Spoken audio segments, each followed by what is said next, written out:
It's time to talk about how we target thigh fat.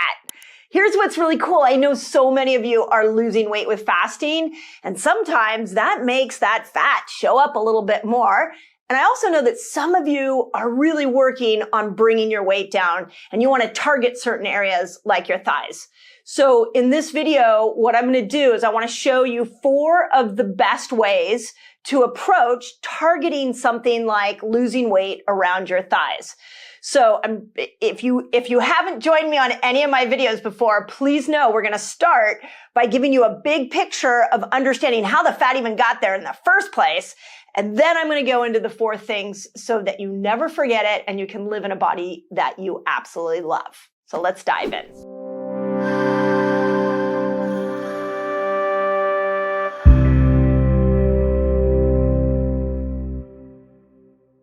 I don't know if this is your first time watching one of my videos. If it is, welcome.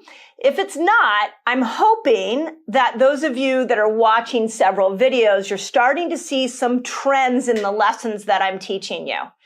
And one of the top trends I so desperately want you to realize is that all fat is excess. That's it.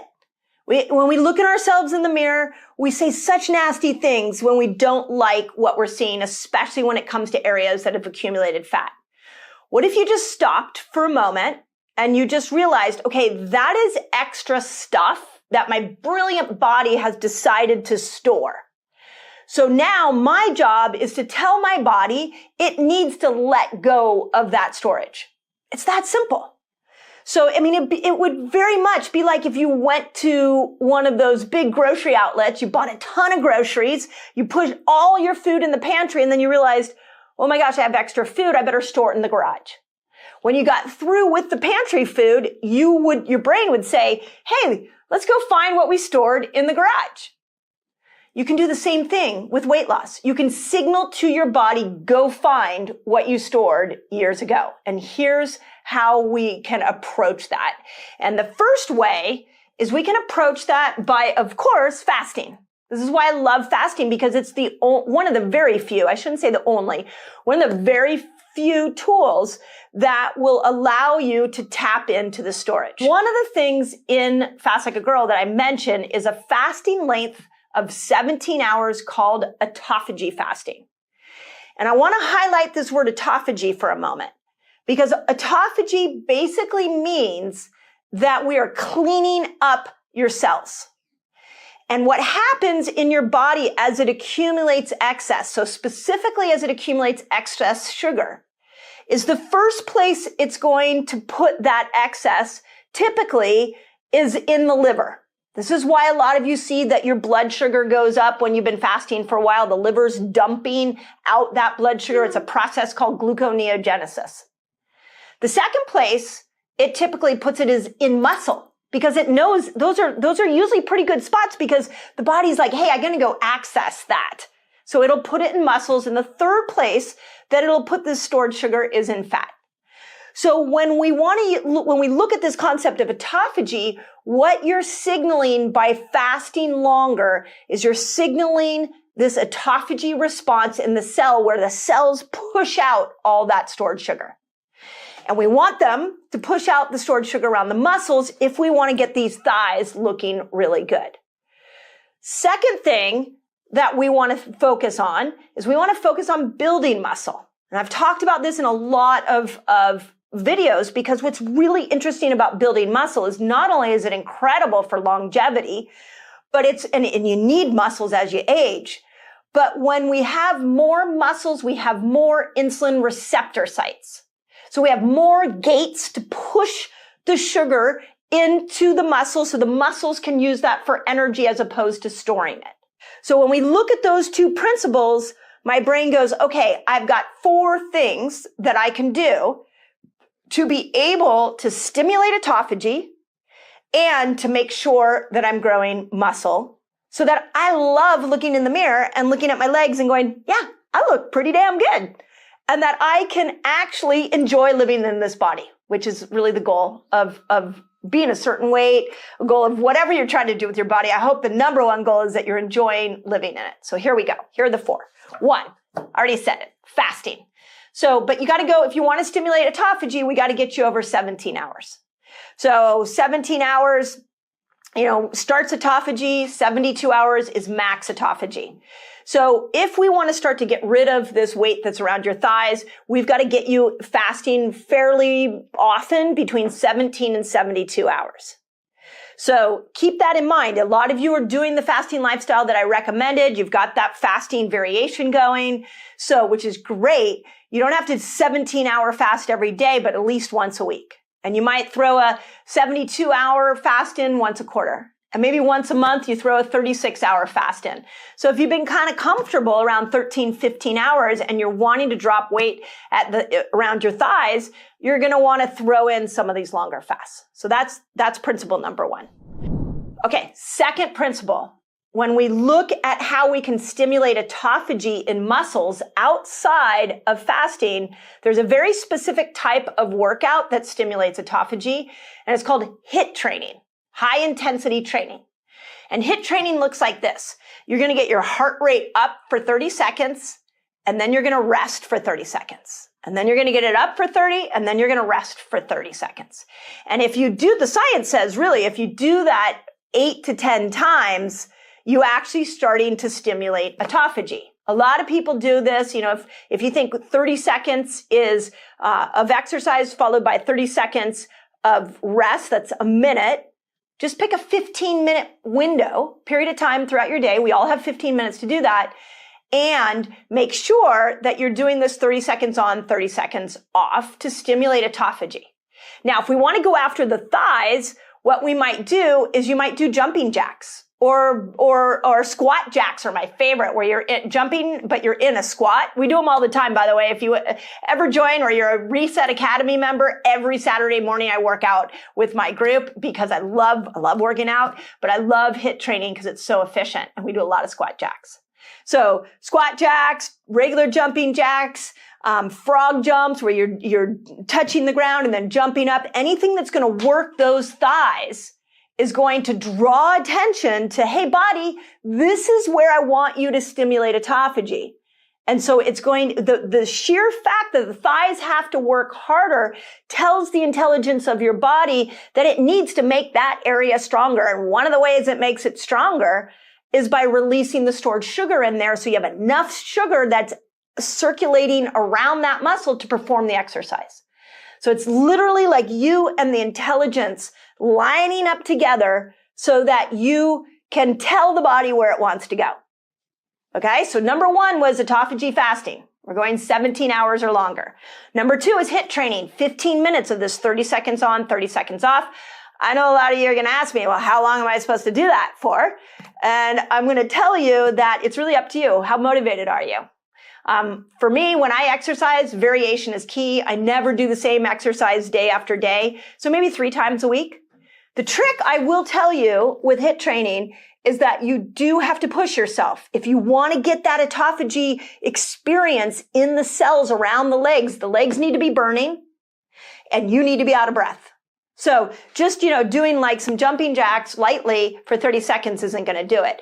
You need to be literally bent over and like breathing in and out, so that I call it sucking air, so that you trigger this autophagy effect in your body. And when we're trying to get target one area, we got to get that muscle burning. So make sure your thighs are burning. Okay. So those are the first 2. Now the next 2 are geared towards building muscle. And when we want to build muscle, what we've got to do is that the best way to build muscle is really, really heavy weights at very small reps. So let's go to we're on the thighs, pick up some weights and do some really deep, low squats, almost to fatigue. You're better off doing 10 squats with your legs burning and shaking with the heaviest weight you can find than doing 20 squats where you were going really fast with a light weight and the legs aren't burning. You want to push that muscle to fatigue. That's how we start to build muscle stronger. So make sure that you're lifting very heavy weights so that we're bringing in more muscle building strategies for your thighs. Next way that we like to build muscle. And those of you that have been around a while, I feel like I could be listening to you. Tell me what the next way is that we build muscle that's not exercise. I'm going to pause for a moment. Actually, you should just put it in the comments. So it's eat protein. Protein builds muscle. So we tend to think of building muscle as the only way to do it is by lifting weights. That's not true. You can build muscle by eating more protein. So how I like to look at protein is every meal has protein. Protein's the first thing I eat. Then I go into my veggies. Then I'll go into my carbs and my fruits and things like that. But I make sure that at every meal I am getting protein and vegetables. If you came into my house on a weeknight, you would pretty much see that we eat a meat and a salad. I love making salads. That's like our go-to meal because I want to make sure I get my greens and I want to make sure I get my protein. So when we're looking at these thigh muscles and we're trying to build muscle, when we look at protein, we've got to make sure we're getting 1 gram of protein for every pound of body weight. Now, I realize we're like a worldwide audience, so I'm going to have my team do the math in the comments so that you guys can figure out how many kilograms that is. But I can tell you that when we eat enough protein, we stimulate something called mTOR. Now, this is really interesting because mTOR and autophagy work on different levels. So autophagy cleans up. So we used fasting and HIIT training to start to clean the muscle up. You're going to get that great definition. And then we're eating protein and muscle building to stimulate this mTOR so that we can start to build the muscle strong again. So when we look at how much protein you need to stimulate mTOR, literally the best science that I have found to date has been 1 gram of protein for every pound of body weight, and it's best divvied up. So it's best 20 to 30 grams every couple of hours. It's the best way to approach hitting mTOR. Now, how do we put this all together? So what you can do is, let's just say you go, oh my God, I just thought of this right now. This is really good. Okay, this is direct inspiration from my crazy brain. You could fast 17 hours.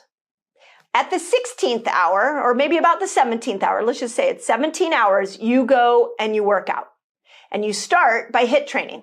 So you just spend 15 minutes with that 30 seconds on, 30 seconds off, and you follow it up with really heavy weights, doing squats, lunges, for your legs. Maybe you do like 3 rounds of some really heavy weights, and then you go home and eat protein. Boom. That is how you hack the system, is that you've got, using these principles, we truly can start to target some of these areas. So don't think that you're stuck with all this extra fat. Don't feel there's more than you've been taught. You just have to know these little hacks. And don't think that it's because you're undisciplined that you're not losing weight. It's not. The food industry is not taking care of our health. We've got so many stresses at the highest level possible. And then don't think that it's impossible because you don't have a personal trainer. What you do need to know is that there is a formula to hack that gets the body doing what you want it to do. And I just gave you the formula. So fasting, HIIT training, we've got muscle building, eating more protein. Done. You got it. Here we go. 3 foods. We'll keep it simple. So the first food, ready? That will speed up your metabolism is protein. Okay, let me go into the nuance. Why protein? So when we look at what we call the macronutrients, there are 3 macronutrients. There are carbohydrates, there are fat, and there's protein. They each do something very different to your blood sugar. When you eat one of those macronutrients that shall not be named, but it begins with a C, you eat that, it spikes your blood sugar too high, and as high as your blood sugar goes up, it goes crashing down.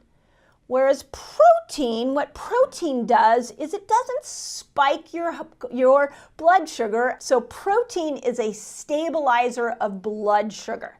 When you eat a protein-rich meal, what's going to happen is that you're going to notice you're not going to want that next meal as quickly. How cool is that? Second thing that protein does is it's rich in amino acids. Now, your cells, you've got 72 trillion cells in your body, and each one of these cells is sensing nutrients coming in and out of it. And if you are low in amino acids, it will trigger hunger. So we don't want that cell to sense that your amino acid levels are going down. So protein is amazing. It is the go-to. It should be the go-to for so many of you. It will make it so that it's easier to go in and out of this fat burner, sugar burner. It will speed up the metabolism and it'll kill hunger. It's like the greatest macronutrient out there. Speaking of good macronutrients, the second one I want to talk about, the second food you should be eating to boost your metabolism and get your metabolism higher, is fat. Yes, you need to eat fat to burn fat. You've got to get good fat into your diet, and let me tell you why. Every time you eat fat, you go up and you kill hunger. So why is that important? Is because if you're eating all day, you're doing the 6 meals a day, you're just eating randomly, not even thinking about it, what can happen is that you can start to spike your hunger. That sucks. So if we eat fat and we stabilize our blood sugar, we're eating more fat, we kill that hunger hormone and your brain isn't constantly looking for the next food. Second thing about fat that's really powerful is it just keeps your blood sugar stable. So protein is going to really have this little blurb, like a little bit of a blurb in your blood sugar. Fat is like nothing. Like your body barely registers that blood sugar goes up. So you kill the hunger hormone, you feel amazing, and you are elongating that time period to the next meal. Okay, last food, third food, probiotic rich foods. What? Yeah, I know, we're back at the sauerkrauts and the kimchis, the kefirs, and if you don't like those foods, eat them anyways. So much of what we've talked about metabolism has been about our human cells, but you're 10 times more bacteria than you are actual human cells. So this metabolic switching I keep talking about, going in and out, it requires a healthy microbiome. So we got to add in some probiotic-rich foods, the sauerkrauts, the kimchis, the kefirs, the kombuchas. Those kind of things are adding good bacteria into your gut so that those bacteria can regulate your blood sugar.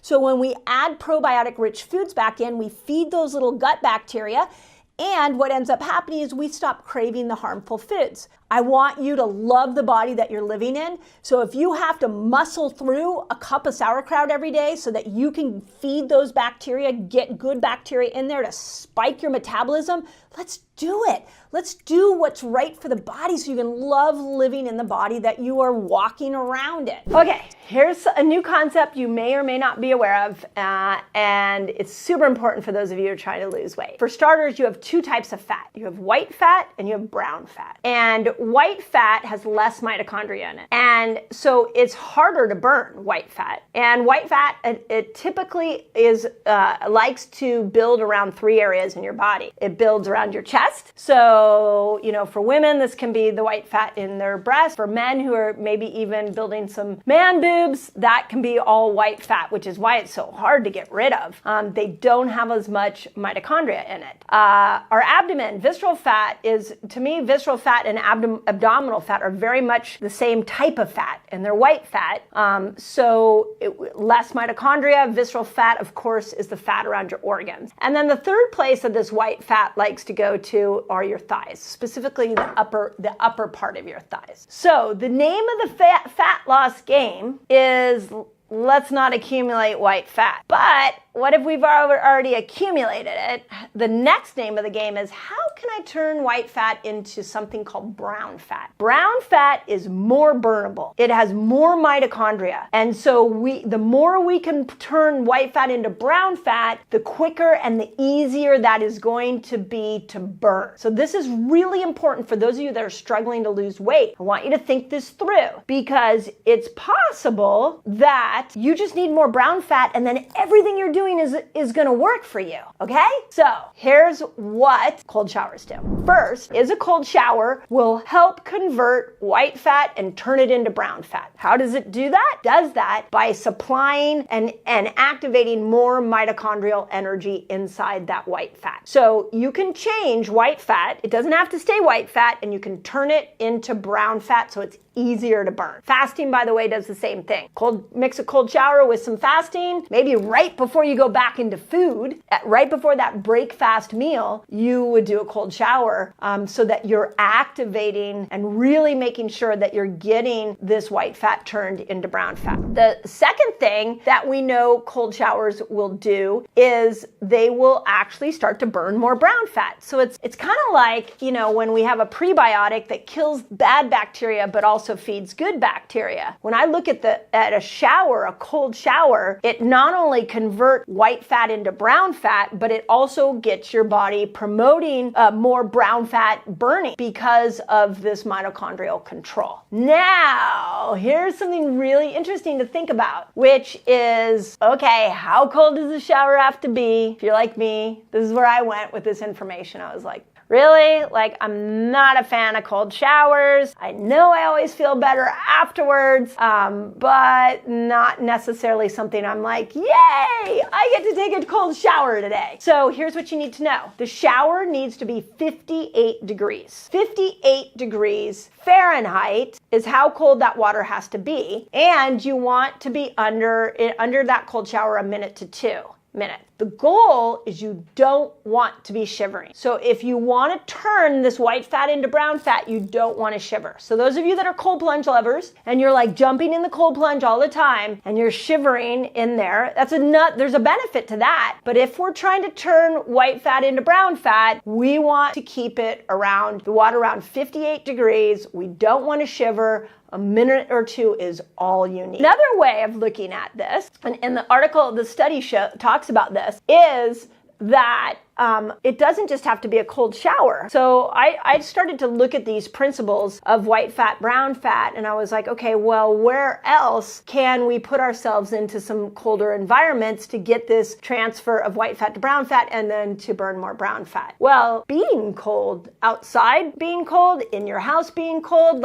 you just need to keep the temperature that you're around or that you're in at 58 degrees. So now the trick is, don't put a sweater on. You're not looking to warm yourself up. You're looking to stay in that 58 degree environment for a minute or 2 so you get that thermogenic experience and you get the burning fat that you're looking for. Could you bring your room temperature down into the 58 area, and would you be burning more fat while you're sleeping? That's the way to look at it. So could we get that room icy cold? And I know all my menopausal women are like, yes, because they'll be burning fat while your menopausal symptoms are coming down and you're burning fat. All because you kept the bedroom at 58 degrees. That's kind of cool, right? So there's a lot of ways we can use this science to apply. I've even thought about, again, I'm throwing this out here, on this next statement. This is more of a curiosity. Could we all try this and see? I don't even know what ice pack of areas that you're we always want to mobilize certain fat, but if we know that white fat exists around the abdomen, we know that it exists on the front of your thighs, there are things I've seen some interesting advertisement for vests that are cold that will bring your core temperature down so that you're burning more fat quickly. I have no idea if they work or not, but I started thinking, well, could you take ice packs and maybe put them on parts of your body that you wanted to burn more fat and see if it would just make that lateral transition of going from white fat to brown fat so that your fasting works a lot easier. Don't quote me on that. I am thinking through if you and I were just pontificating about a possible theory, that's a possibility. I don't know until we all try it. Let's all try it. and see what we think. But the evidence is very, very clear that cold is a beautiful way. Now you get to decide how that cold is going to be and what you're going to do to immerse yourself in those cold environments. And a couple of hacks that I'm in California, so I should not be giving anybody advice on how to weather cold, but I will tell you a cold way that I've done it when I've done ice plunges before is you put a hat on. Just put a hat on, and it kind of keeps that cold a little more tolerant. I can tell you at my house I have a sauna, and I'm actually looking forward to getting a cold plunge. I just now know if I'm trying to burn fat, I don't want to stay in there until I'm shivering. Here's the best way to look at this is I want you to think about weight from your body's perspective. I think there's this moment when we look in the mirror and we start shaming ourselves. We start thinking we're undisciplined. We think our body's working against us. But I have to tell you, your body is always working for you. And if you are in a woman's body and from a woman's body's perspective, there are two major priorities. One is to keep you alive. So your body is always going to prioritize survival. That's for both men and women. So when stress goes really high, your body thinks it's being chased by a tiger. It doesn't know that your boss just put a bunch of work on your plate. It doesn't know that you're having challenges in your marriage. Your body doesn't know that you're sitting in traffic. Each one of those chronic stress moments, when you're perceiving and taking that moment in and your brain is rejecting that, cortisol goes up. And as cortisol goes up, the body says, this is no longer a safe environment to drop weight. So stress is this huge elephant in the weight loss room, because you're going to need to be able to find some strategies to tell the body, hey, it's okay, it's safe. You're safe. We're not running from the tiger anymore. You can start burning fat. And this is a huge one. And I will tell you, in both books, I tried to give you some really sound advice on how to manage stress.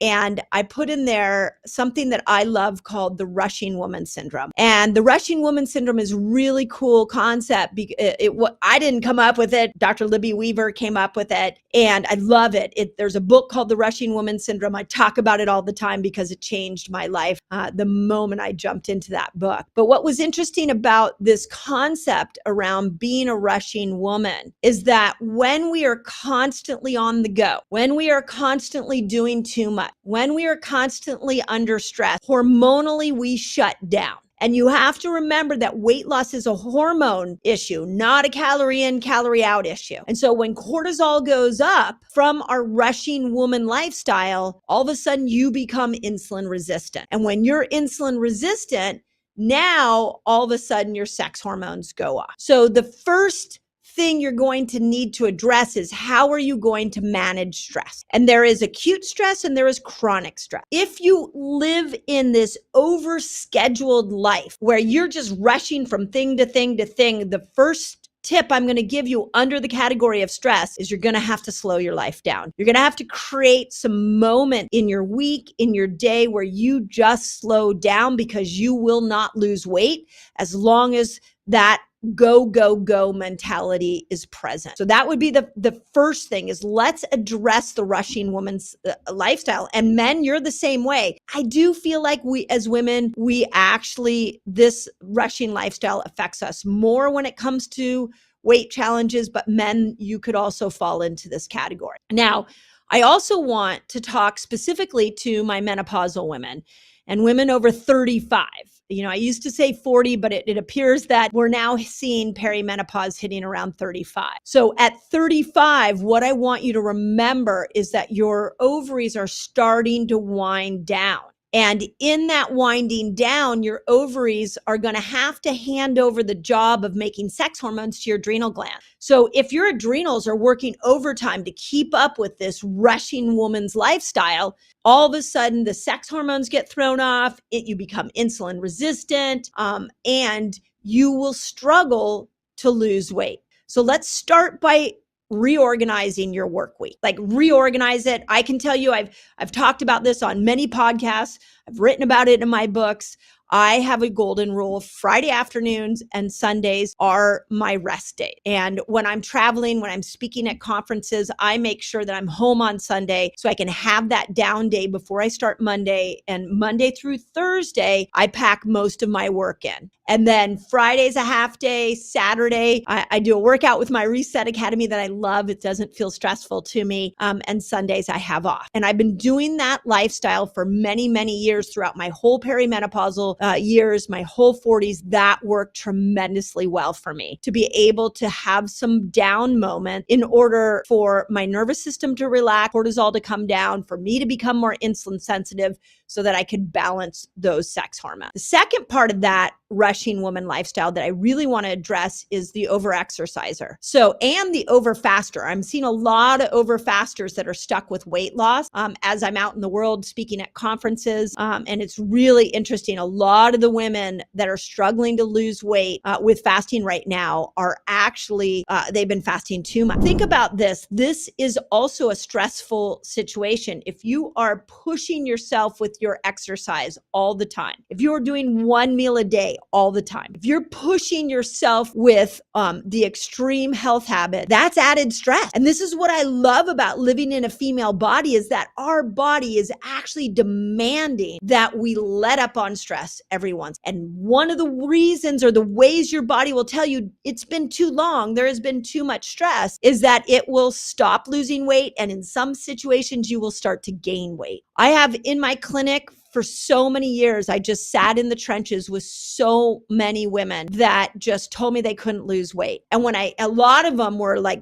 moms that had young children, and they weren't sleeping. They were on the go all the time. They were, taking care of everybody else but themselves. So the first part of this weight loss journey, if you are doing the 30-day fasting reset that I mapped out in Fast Like a Girl, if you are trying so hard to lose weight and you're so frustrated, I'm going to ask you to relax. Like you've got to have some downtime. And in the relaxation, your body will now know it's safe enough to be able to lose weight. So take that in for a moment. Second part of that, and I really want to say this with love and caution. A lot of you are in life situations that are no longer working for you. You're in a job that doesn't work for you. You're in a relationship that doesn't work for you. You're in situations that are incredibly dysfunctional, and you know it, and it's hard to get out of those situations. And in this dysfunction, some of you are struggling to drop weight because that situation needs to change. And I'm going to give you an example. I had a good friend who, when I first started learning the principles of fasting, was struggling to lose weight. And so I was so excited to teach her what I knew about fasting, and fasting like a girl, and cycling, fasting. And, I was really excited to share that with her. But the minute she tried to fast, she struggled. She couldn't go longer than 13 hours. She would get really dizzy. She couldn't metabolically switch. She struggled with low carb eating. And she finally came to me one day and said, I don't think it works for me. Now, I want to stop for a moment. If you're feeling like maybe your genetics is different, I want to tell you that fasting is very much like sleep. It works for everyone. You are putting yourself in a healing state. So if you are butting up against poor results, like my friend was, there may be another reason, and it may be what I'm walking through in this episode. But what shocked me about this situation with my friend, and she ate health, wasn't like she didn't eat healthy, was that she was in a very stressful marriage. And the minute she got out of that, she started to drop weight. And it took a while. Of course, getting out of marriage is stressful.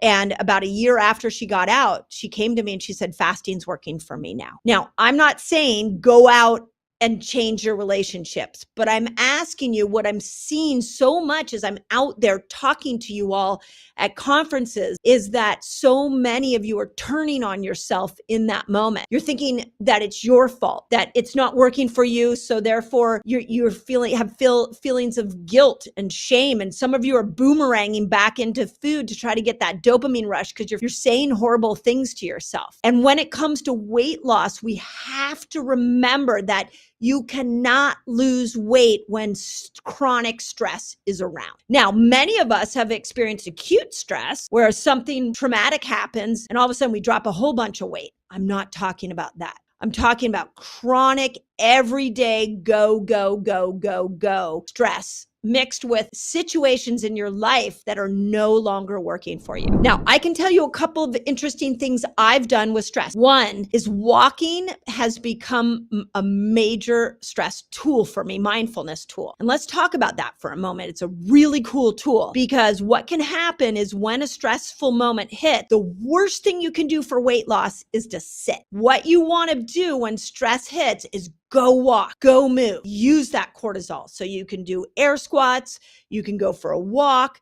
But if you stay sitting when stress hits, that cortisol is going to be turned to fat. And where most of that fat goes to is around your belly. So during the pandemic, I walked 3, 4, 5 times a day. Every time I panicked and I was like, what's going to happen? Am I going to be able to pay my employees? How is this all going to shake out?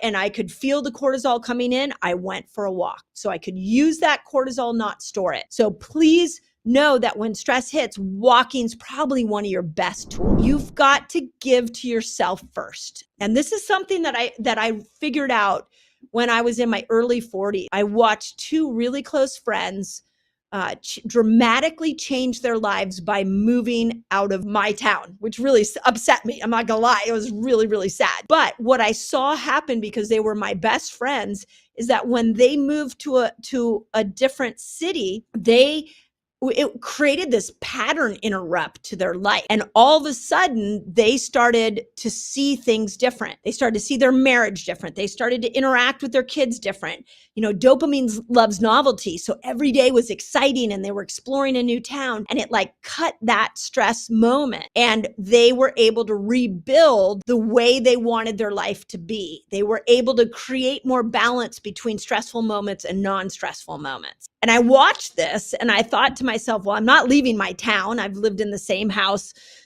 for 20 years. I wasn't leaving. I had a practice I wasn't leaving. So what could I do to create a pattern and interrupt for myself? So what I did is I totally changed the flow of my day. I stopped going to bed late. I went to bed early. I got up at 5 a.m. and I gave to myself for 2 hours before I did anything else. I got up and I meditated. I listened to music. I listened to podcasts that inspired me. And I would read something inspirational, like I would work out.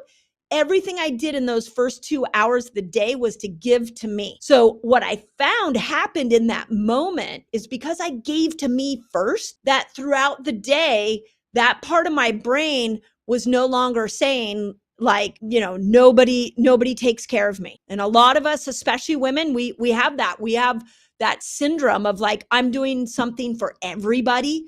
Somebody needs to do something for me. If that's your thinking, you need to give to yourself first. And so what happened to me is that because I gave to myself first, because I filled up my bucket first, as I moved around my day, those things in my head, like people aren't giving to me, people don't understand me, I never have time for me, all those one-liners that I was saying to myself completely went away, because I gave to myself first. Okay, check this out. I have a free fasting guide for you all. It's free, and it's going to teach you all the basics of fasting. It's going to teach you how to kill hunger when you fast, which is really cool, and it's going to show you how to break your fast, among many other things. All you got to do is click on this link right here and enjoy.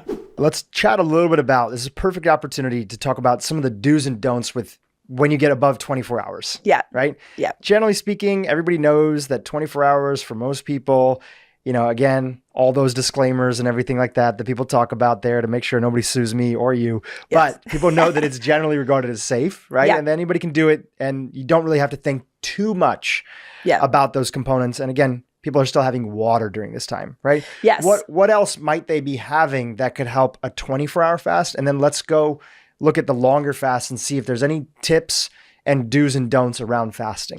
Yeah, so this is what's really interesting, and I think not talked about enough in the fasting world, is that there are a lot of things you can have in that fasting window outside of like, well, I want to talk about the fasted snack because that's something that I've used really strategically with people who are learning to go into these longer fasts. So we can talk about that, and then we can talk about what you drink. So let me start with the drink, because the cup of coffee is the thing I get asked the most about, which is, can I have my coffee in my fasting window? And I would say of the millions of people we've watched fast, for most people, coffee is going to work in your fasting window, black coffee. So now in the book and on my YouTube channel, I've really emphasized you should do a blood sugar test to make sure that it does work for you. And we can talk about that in a moment. But with coffee, if it's black, it's going to be fine in your fasting window.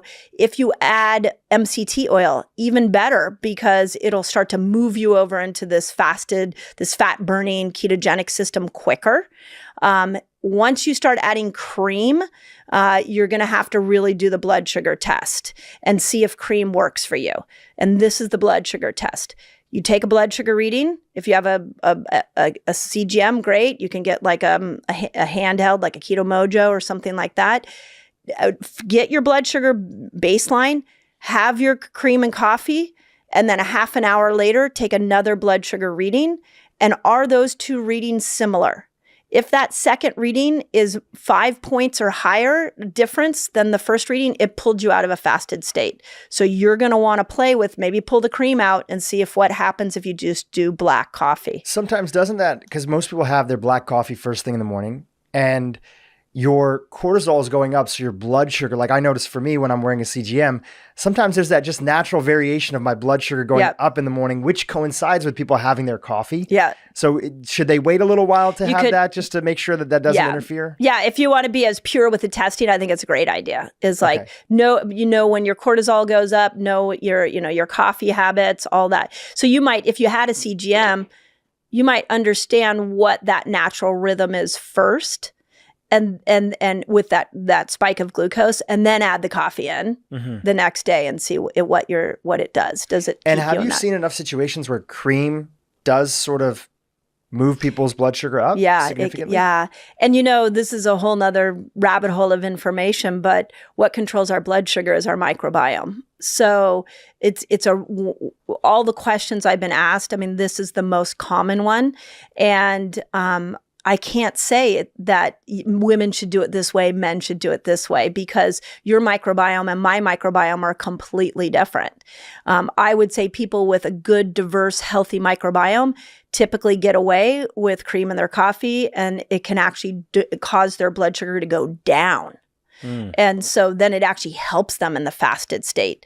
Dave Asprey is a huge fan, obviously, of, buttered coffee in the fasted state. He strongly feels that it allows you to go into these longer fasts. I've even had discussions with him where he feels like you could do it in a 3-day water fast.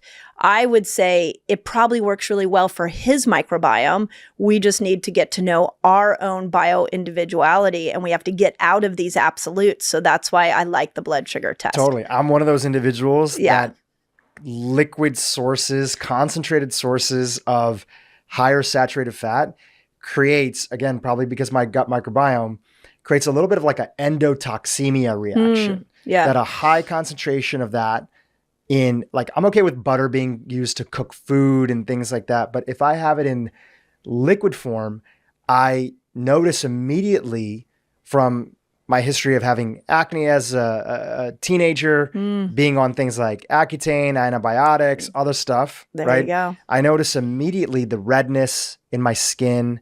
I notice immediately like I'll get little pimples and stuff like that. So again, just another reason that people have to personalize what they do. Right. MCT I'm a little bit better with, but I'm also, it's interesting. I'd love to get, maybe we can chat about this afterwards. We'll have you on round 2. Have you heard of the Clearly scan? It's a new type of test that's sort of measuring both hard and soft plaque tissue. Yep, I have. Arteries. I heard about it. I feel like I heard about it like 6 months ago. Yeah, it's sort of been making the waves a little bit. And Dr. Gabrielle Lyon, a friend of mine, was the first person who kind of put it on my radar, and I'm getting mine done next week. Beautiful. Because also, I have a natural history of high LDL, even with all the tweaks and other components that I've brought in.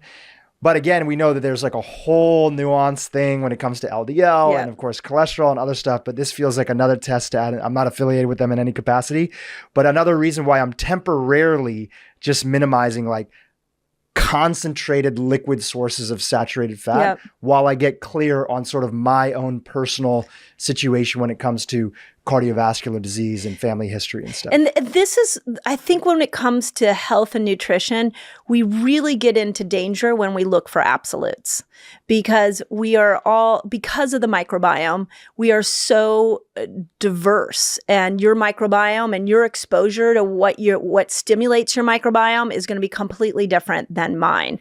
That being said, there are things that you've seen that generally work for most people. That's right. Right? That's right. And so going back to your list, you were talking about the do's and don'ts of fasting. One of those things that generally works for most people, and we've seen that it's kind of been talked about by a lot of other individuals that are also fasting experts like yourself, is that black coffee is okay, right? In general, black coffee is okay. In general, black coffee is okay. Right. What else are on the list of do's and don'ts when it comes to some of these longer fasts? Okay, so other things you can do drinks-wise, and then I really wanted to address this fasted snack, and then we can go into some of the don'ts. You can do mineral water. You can do, I'm a huge fan of electrolytes.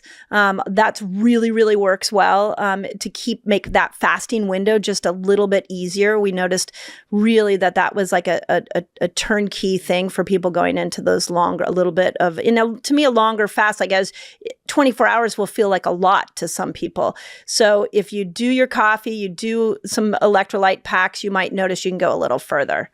The fasted snack was actually something I found in the research when I was putting together a video for my YouTube channel a couple of years ago.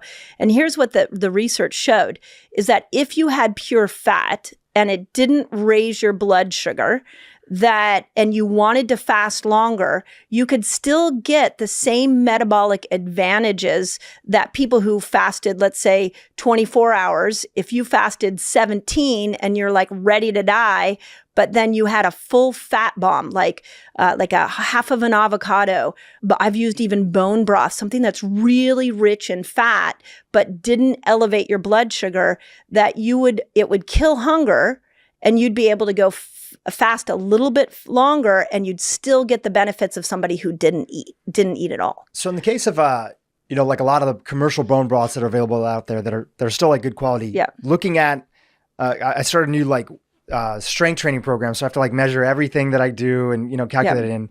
So bone broth is often a good go-to tool for me, because in particular for the program that I'm on right now, which is a short period of time, I don't have fat phobia or anything like that, but I'm on a lower fat diet just for a period of time while I get into kind of ideal body composition, and then we're sort of building up from there, just kind of following the program. Amazing. But one thing I noticed about like bone broth is that it's high in protein, and a lot of it's like low in fat. So do you have to do a particular type? Like my bone broth that I have, Kettle and Fire, it's like 20 grams of protein, and there's like really like hardly any fat inside of there. Yeah. So is it, and even like an avocado would have things like fiber and have a little bit of this. So when you say a fat bomb, how strongly do we have to stick to that to make sure that it doesn't interrupt our fast? Yeah. So on the bone broth topic, by the way, you're right. I mean, you need it as fat rich as possible. If you could make your own, that would be the best, and really have it's that just top layer. Yeah, that top layer, that like juicy layer that you really want, because that will kill the hunger. Here's the challenge. Fat bombs are really hard to find and hard to make, because where they're just pure fat, no protein. I'll tell you the thing that I have found the most, and I have no affiliation with these people, but they are my go-to are keto cups. Have you tried keto cups? I think I have. They're like these little, almost look like Reese's pieces. Reese's peanut butter cups. Like when I've got a long day ahead of me, and I know that I need ketones to keep my brain solid, and I know hunger may kick in at some point, I'll just grab a couple keto cups and pop one or two in my mouth.